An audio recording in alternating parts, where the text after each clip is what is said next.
Earning the title of a Marine is intentionally difficult because each recruit must train relentlessly to be superior in mind, body, and spirit.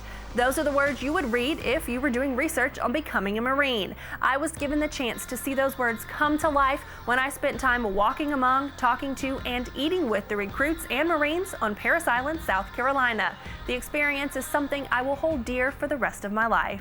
The Marine Educators Workshop allows those helping to shape our nation's youth to experience a small dose of what it is to be a Marine, in hopes they walk away with a better understanding of what the Marine Corps is all about. The educators can then return to their students and help those that need direction. Becoming a U.S. Marine may be exactly what they were searching for and didn't even know it. On the first day of boot camp, we stepped off the bus and onto the yellow footprints. It's where nearly 20,000 men and women stand every year as they begin their transformation from civilian to recruit. It's also the spot they meet their drill instructor. That person will be with them through the next 13 weeks, developing them into basically trained Marines.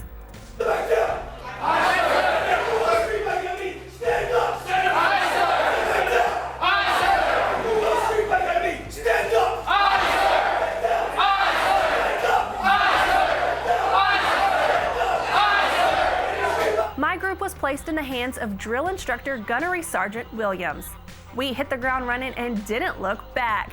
Every Marine was committed to making sure no question went unanswered, and so the educators became students once again. Swear amen! Amen! So right now, all of you should be in a position of attention. Say what?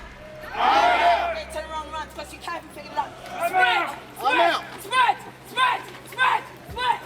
Spread! We were put to physical and mental tests. I watched as a group of people that had never met before learn to work as a unit in a matter of 4 days. It didn't take long for them to pull out the big guns. We learned to handle and shoot an M16, rappel down a 50-foot tower after making our own harness, and we got a dose of the gas chamber. Our physical skills were tested on the confidence course as educators made their way through, over, and under obstacles.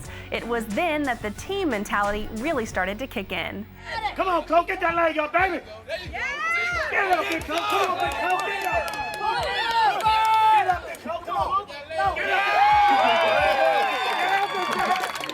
Our teamwork skills were further tested while visiting the area where the Crucible takes place. It's the final phase of recruit training that tests every skill and value learned. 54 hours of food and sleep deprivation and over 45 miles of marching. It's at the end of the Crucible that recruits are handed their Eagle Globe and Anchor and have earned their place as a United States Marine. The challenges, along with the yelling from the drill instructors, was just half of the experience we were meant to have. The other half came when we visited the museum, witnessed ceremonies, and celebrated the Marines in the company of their families. For me, it was during these moments that the words, "I'm proud to be an American," had never been truer.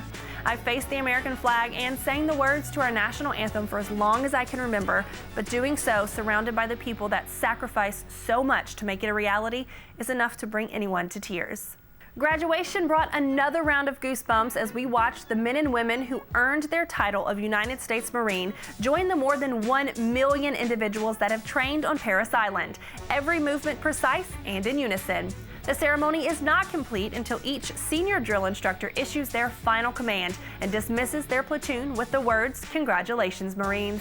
These men and women have fully embraced the idea that it's no longer about themselves, but about their fellow Marines and the United States and her people that they have vowed to protect. My experience on Parris Island is something words and video can never fully convey, and I urge anyone with the opportunity to visit to do so. Some people spend an entire lifetime wondering if they made a difference. The Marines don't have that problem. President Ronald Reagan, 1985.